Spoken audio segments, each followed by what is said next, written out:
अगले कॉलर हैं हरदर्शन जी, स्वागत है आपका। हेलो, नमस्कार जी। नमस्कार सर। हाँ हाँ, हकीम साहब नमस्कार। जय हिंद दर्शन जी, आपका बहुत बहुत स्वागत है। मेहरबानी। हाँ जी, मेरे को जी 5-6 साल से कब्ज है बहुत ज्यादा। उम्र कितनी है आपकी? और मेरी है 90 साल। क्या है? कब्ज की शिकायत है 5-6 साल से। अच्छा, एक तो ये आता है अरंडी का तेल, इसे कैस्ट्रॉल ऑयल भी कहते हैं। कैस्ट्रॉल ऑयल तमाम मेडिकल स्टोर पर मिलता है। ये 1 चम्मच गर्म दूध में डालकर इसे पी लिया करें दिन में 1 बार या 2 बार भी ले सकते हैं। सबसे पहले तो ये इलाज करें, इसी से फायदा हो जाए तो फिर कुछ इलाज की जरूरत नहीं है। नहीं तो एक और नुस्खा बता रहा हूँ मैं।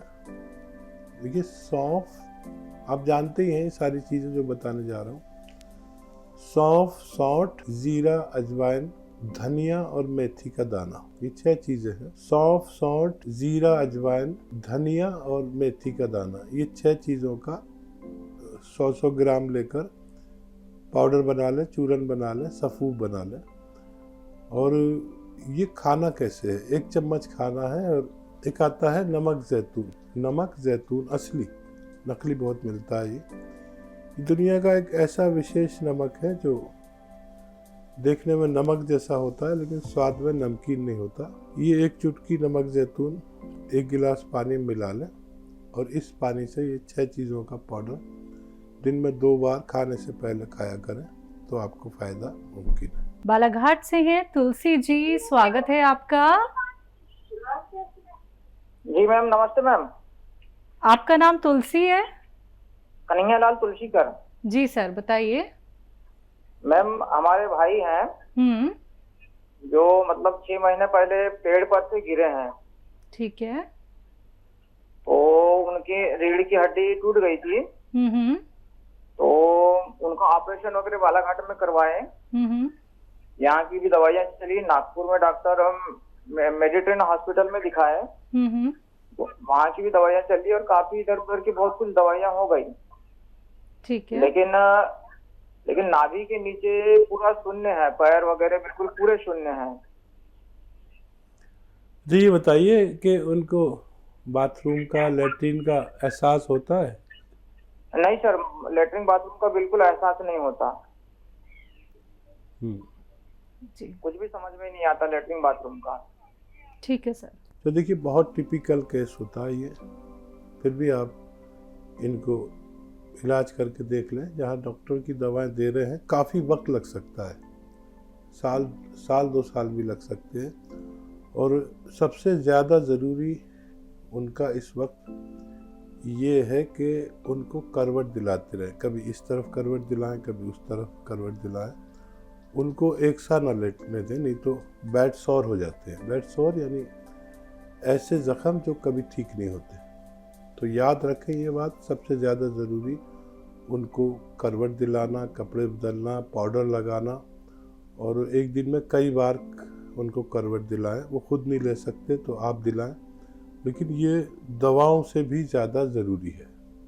अक्सर डॉक्टर ये बताते नहीं हैं और उससे फिर ज़ख्म हो जाते हैं जो पूरी ज़िंदगी में कभी ठीक नहीं होते। और गोंद स्याह ले लें, गोंद स्याह, असली गोंद स्याह, और आधा ग्राम 2 बार खाने के बाद पानी या दूध से दें। और खूब भगवान से प्रार्थना करें, मदद मांगें। काफ़ी वक्त लग सकता है, इन्हें देते रहें और जो इलाज करना चाहें करते रहें। आपके भाई को लिए मैं दुआ भी करूँगा कि फ़ायदा हो जाए। दिल्ली से हैं ऋतु जी, स्वागत है आपका। हाँ, नमस्कार शैलजा जी। नमस्कार मैम, कैसी हैं आप? मैं ठीक हूँ और हकीम साहब को भी मेरा बहुत नमस्कार। मुझे जो है, मैं एक प्रॉब्लम ये आ गई है कि मेरे ना गर्दन में एक गांठ सी हो गई है जितना कंचे के बराबर। तो उसी के लिए मैं मतलब पूछना चाह रही थी, मतलब ये किस वजह से हुई है और इसका मतलब क्या इलाज हो सकता है? बिल्कुल। एक मेरा बच्चा है 16 साल का जी। उसको मतलब एक तो अस्थमा की प्रॉब्लम है। उसके लिए तो मैंने उसको मार्गूम आर्ट केयर के लिए बता दिया है, लेकिन उसको ना आई साइड भी उसकी काफी वीक है। तो इसीलिए वो गाजर का जूस वगैरह नहीं ले सकता, क्योंकि वो ठंड से एकदम उसकी चेस्ट ब्लॉक हो जाती है। तो उसके लिए भी कुछ बताइए कि मतलब उसको क्या दिया जाए। उसका -5 के करीब है उसका, तो आगे ना बढ़े बच्चे का, और इसीलिए बस ये मेरे सवाल थे। ये जो नज़ला या खांसी या बलगम, छींकें, अस्थमा, जब ये किसी को होता है तो वो इंसान के किसी पार्ट्स ऑफ बॉडी पर इफ़ेक्ट डालता है। उस बच्चे की आंखों पर इसने इफ़ेक्ट डाला है। तो ये नुस्खा जो माजून आर केयर है, आप देते रहें उनको, धीरे धीरे ये उस इफ़ेक्ट को ख़त्म करेगा। हो सकता है उसका चश्मे का नंबर भी कम हो जाए। और क्या गर्दन में गांठ? हाँ, आपकी गर्दन में गांठ है, ये कुछ चर्बी की गांठ भी हो सकती है, और ये इसकी जांच भी करा सकते हैं। अगर आपको तकलीफ नहीं है तो इसकी जांच ना कराएं। और अपना HB हीमोग्लोबिन चेक करें। अगर हीमोग्लोबिन कम है और आयरन कम है तो फिर सिर्फ ये हीमोग्लोबिन और आयरन की दवाओं से ये गांठ जा सकती है। कभी कभी खून की कमी से ये गांठ आती है। तो आप तय करें कि आपको क्या प्रॉब्लम है, उसके हिसाब से आप इलाज कर सकते हैं। सहारनपुर से कृष्णा तिवारी जी, स्वागत है आपका। Thank you ma'am.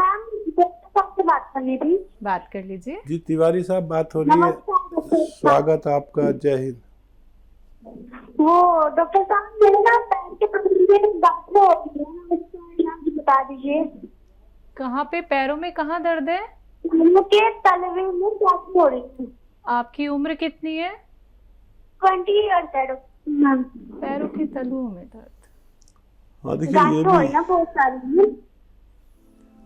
देखिए तिवारी जी, ये भी एक रोग है। और आप ज़्यादा कुछ काम करते हैं, या तो वज़न उठाने का या कोई मेहनत का काम करते हैं, तो वो कुछ दिन के लिए ना करें। और गोंद स्याह, एक गोंद आता है जिसको काला गोंद भी कहते हैं, लेकिन याद रहे ये नकली बहुत आता है। असली खरीद लें।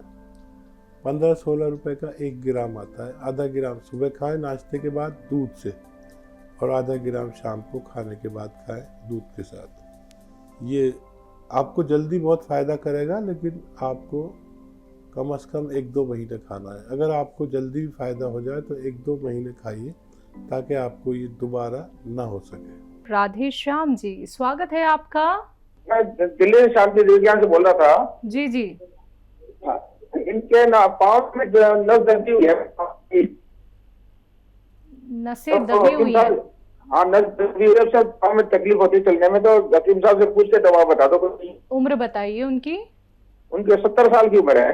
किसी को भी नसें दबी हो, कमर में दर्द हो, नसें कमर में दबती हैं एक्चुअली, कमर के डिस्क में, जो हमारे कूलों से ऊपर, हिप से ऊपर डिस्क है, वहाँ पर नसें दब जाती हैं और दर्द आता है टांगों में। किसी को भी नसें दब गई हो, डिस्क में प्रॉब्लम हो, टांगों में, घुटनों में, पिंडलियों में, कहीं भी प्रॉब्लम हो, तो उन्हें चाहिए कि गोंद स्याह असली खरीद लें। एक गोंद आता है जिसको हम गोंद स्याह के नाम से जानते हैं। इसे आसान भाषा में काला गोंद भी कहा जाता है। ये खरीद लें असली, और आधा ग्राम सुबह नाश्ते के बाद, आधा ग्राम शाम खाने के बाद पानी या दूध से दें।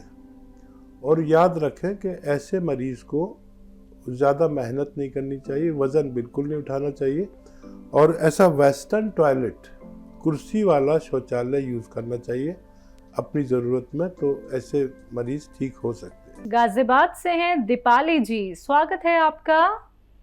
हाँ जी, नमस्कार जी। नमस्कार मैम। हाँ जी, मैं पूछना चाहती थी। हकीम जी नमस्कार। जय हिंद, स्वागत दीपाली जी। हाँ जी, मैं अपनी बेटी के बारे में पूछना चाहती थी। मेरी बेटी के गले में ये मुड्ढे के पास, थोड़ा सा गले के पास चर्बी की गांठ है। और गांठ बिल्कुल छोटी सी थी, अब ये गांठ बहुत बड़ी हो गई है। दर्द चर्बी की गांठ ही पहले हमने चाहिए थी, तो चर्बी की गांठ बताई थी। अच्छा, दर्द तो नहीं है उनको मैम? दर्द हो रहा है अभी। उम्र और बता दीजिए। उम्र जी 34। और कोई सवाल? और कोई सवाल नहीं जी, बस बेटी के लिए ये है कि कोई घरेलू इलाज मिल जाए तो ये बिल्कुल। गांठ बैठ जाए। तो देखिए, गांठें गले में 2-3 वजह से होती है। एक तो खून की कमी, खून की जांच करा लें कि कमी तो नहीं है खून की। खून की कमी से भी गले में गांठें हो जाती हैं। पहले एक होती है, फिर और भी हो जाती है। तो खून की जांच कराएं, कमी तो नहीं है। एक टेस्ट कराएं। एक टेस्ट बहुत ज़रूरी यह है कि उनको टीबी का टेस्ट भी एक साथ में करा लें, ताकि शक शुबा हो तो वो निकल जाए, अगर हो तो पता चल जाए। तो ये 2 बातें होती हैं जिसकी वजह से ये गांठें होती हैं। और इसका इलाज तो बहुत आसान है कि आप उसे रिमूव भी करा सकते हैं, लेकिन रोग का पता चले बगैर रिमूव कराना भी बेहतर नहीं है। और एक नुस्खा भी मैं बता देता हूँ गांठ को गलाने का। नमक जैतून 1 चुटकी और खाने का सोडा 1 चुटकी 1 गिलास पानी में मिलाकर दिन में 2 बार पिए। इससे भी चर्बी और चर्बी की गांठों का पिघलना मुमकिन है।